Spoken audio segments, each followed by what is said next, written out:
What is up, guys? Mr. Constitution back again with another video. Been a while since I posted something, but I wanted to get something up. Still kind of working on what I want to do with this channel, but life goes on.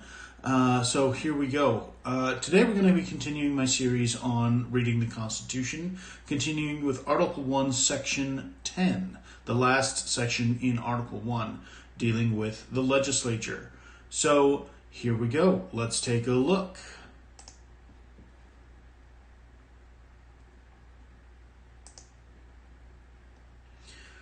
So here we are, Article 1, Section 10.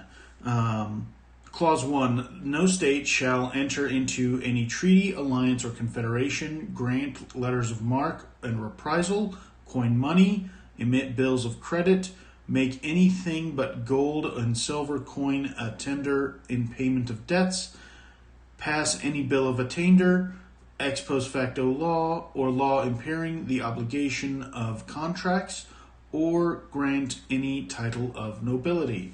So this is a portion of the Constitution where we're actually putting limits on what state legislatures can do. So here we see some very specific restrictions on what state legislatures are allowed to do. Most of these are pretty self-explanatory. No, states can't enter into treaties or alliances.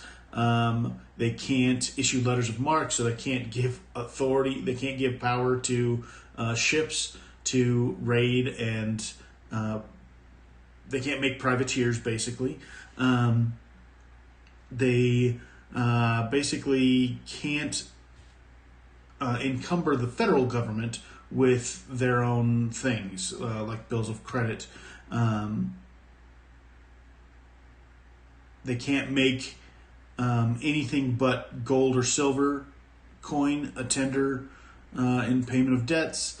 So this is all pretty self-explanatory. Bill of attainder, as we've talked about, is basically a legislative bill declaring someone a criminal.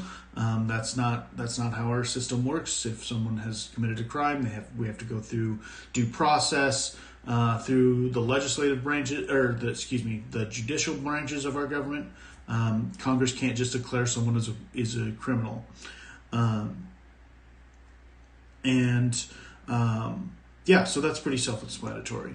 Moving on to Clause 2, no state shall, without the consent of Congress, lay any imposts or duties on imports or exports, except what may be absolutely necessary for executing its inspection laws, and the net produce of all duties and imports laid by any state on imports or exports shall be for the use of the Treasury of the United States, and all such laws shall be subject to the revision and control of the Congress.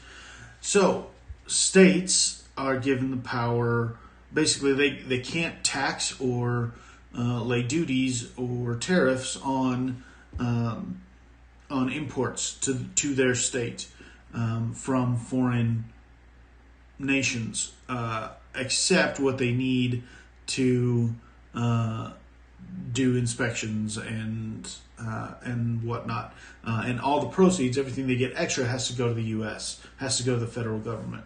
So,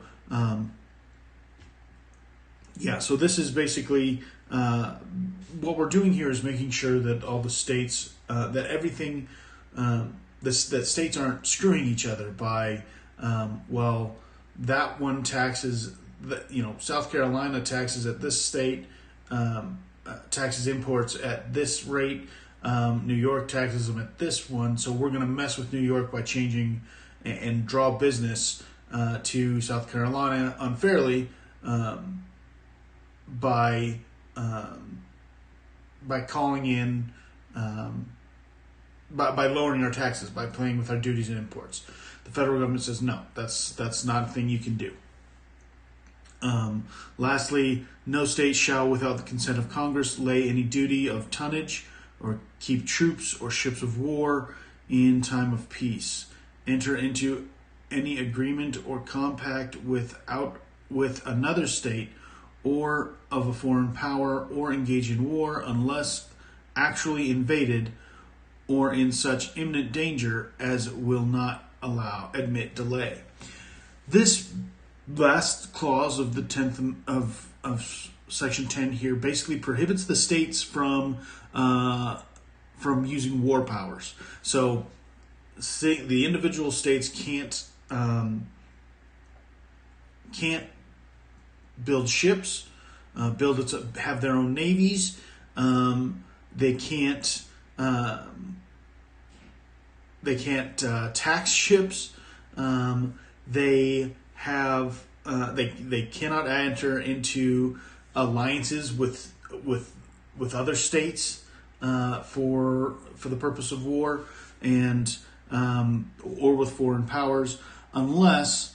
So they can't do any of these things or engage in war unless they're being invaded. So when at the writing of the Constitution in the 18th century, communication worked way slower, and so if a foreign invader had actually attacked the United States in one of the states are allowed to basically declare war and defend themselves, but without the approval of Congress, because sometimes you don't have time to wait for congressional approval to defend your homes. So, which is an interesting little insight into what the founders thought about defense. You shouldn't need approval from Congress to defend yourself. Maybe a little foreshadowing into what they thought about the keeping and bearing of arms in the Second Amendment. Anywho, so that finishes up our reading of Article 1. Next time we'll begin with Article 2, where we deal with the executive branch, the president, and we'll go from there. So thanks for coming. Thanks for watching. Hope you enjoyed this video. If you did, please smash that like button, leave a like, and subscribe, and we will see you next time. Thanks.